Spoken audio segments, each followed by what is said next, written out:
안녕하십니까. 대기업 시청자 그리고 3일기업공사 주주 여러분들. 3일기업공사와 관련해서 여러분들이 투자하시면서 알아야 되는 중요한 이슈와 주가 영향을 미칠 만한 요소들 하나하나 전달해 드리는 멘토 이진욱입니다.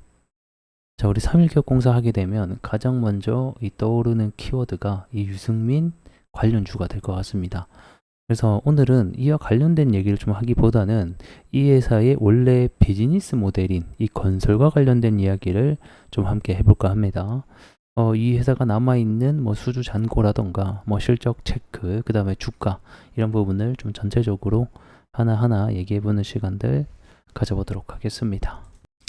자, 이 회사의 매출 구조를 함께 좀 보게 되면 이 국내 도급공사 말 그대로 건물을 지어주는 행위를 얘기하는 거죠.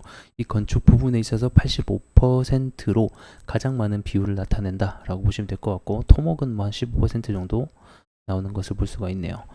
그래서 이 건축이라는 게 사실 여러 가지로 나뉩니다. 뭐 주택 시장이 될 수 있고요. 우리가 흔히 알고 있는 뭐 아파트 또는 뭐 상가 이런 게 될 수 있고 아니면 아예 이 그런 게 아니라 뭐 그 공공기관만을 담당을 하는 회사가 될 수도 있고 또는 뭐 어떤 그 상업용 시설들 있죠. 공장이라던가 요걸 또 지어주는 이런 회사들이 다양하게 다니는데 제가 이 삼일기업공사를 좀 분석을 해보니까 이 회사는 이 주택 시장이랑은 크게 연관이 없는 그러니까 아파트 쪽이랑은 전혀 연관이 없는 이 종목 중에 하나더라고요.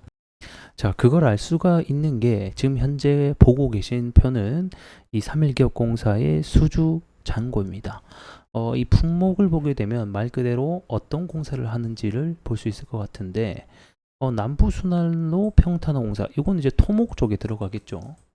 자, 그리고 이제 뭐 센터, 그 다음에 뭐 이런 교육적 신축공사 이런 건 이제 그 관공서 같은 공사를 보시면 될 것 같고 이런 신축공사 뭐 보니까 다 뭐 공장 뭐 이런 거 보니까 대부분 상업용 시설을 많이 건설을 진행을 하더라고요.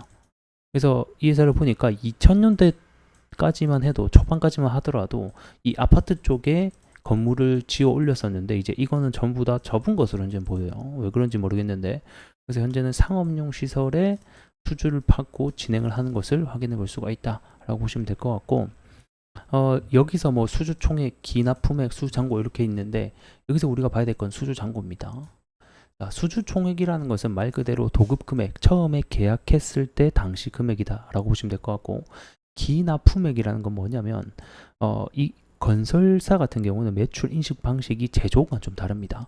그러니까 진행률, 완성 진행 단계에 따라서 매출액이 인식이 되기 때문에 얼마큼 공사가 진행됐냐에 따라서 매출이 반영이 되거든요.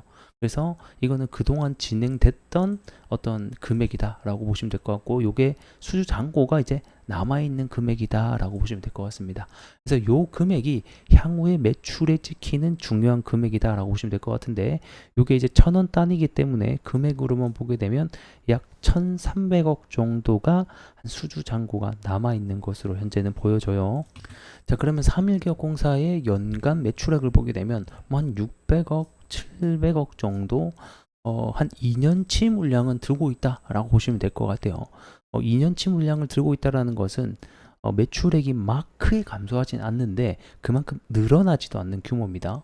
일반적으로 건설업 같은 경우에는 평균적으로 한 3, 4년 일감치의 물량은 확보를 해놔야지 이게 결국에는 매출액이 올라가면서 성장을 하는 거거든요. 근데 2년치 물량이면 솔직히 그렇게 많은 물량은 아니다라는 점 알고 계시면 좋을 것 같고 그렇기 때문에 뭐 2019년 뭐 계속해서 똑같은 어떤 매출액 700억, 600억대를 내주면서 영업이익률 역시 좀 비슷한 흐름으로 나타나고 있다라고 보시면 될 것 같네요. 그래서 분기 실적을 보게 돼서 뭐 사실 비슷합니다. 영업이익이 한 7억, 3억 뭐 이 정도 나오기 때문에 뭐 그렇게 높은 숫자는 아니다라는 것을 확인해 볼 수가 있는 거고 이 3일기업공사 같은 경우에는 사실 다들 아시다시피 이 실적으로 움직이는 종목은 아닙니다. 하지만 결국에는 이 주가라는 것은 이 본래같이 실적과의 연관성이 높기 때문에 이 밑에 락바텀 얼만큼 내려갈까, 얼만큼 내려갈 거냐는 거는 실적이 얼마나 받쳐주는가도 굉장히 중요하다라는 점 알고 계시면 좋을 것 같네요. 자, 그럼 이제 차트 함께 보도록 하겠습니다. 20년도, 21년도 당시가 사실 최고점이라고 볼 수 있겠는데 요때 주가가 올라갔던 게 뭐였죠? 21년에 대선이 있었습니다.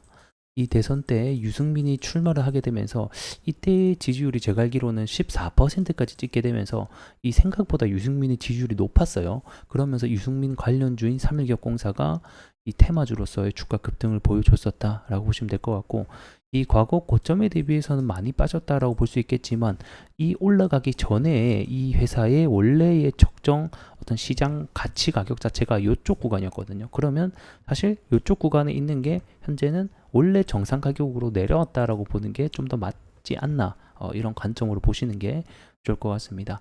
그래서 현재는 뭐 사실 실적이 막 떨어지고 있는 것은 아니라서 그냥 지지선, 횡보하는 구간을 거쳐주면서 이 박스권 하단과 상단에서 주가가 놀아주고 있는 것을 확인해 볼 수가 있습니다. 자, 그러면 3일기공사가 주가가 올라가려면 두 가지가 있을 것 같은데, 첫 번째는 뭐 대규모 수주를 하면서 이 매출 다변화를 꾸린다라는 거죠. 근데 지금 현재의 뭐 어떤 뉘앙스로 봤을 때는 전혀 그럴 분위기가 보이진 않습니다.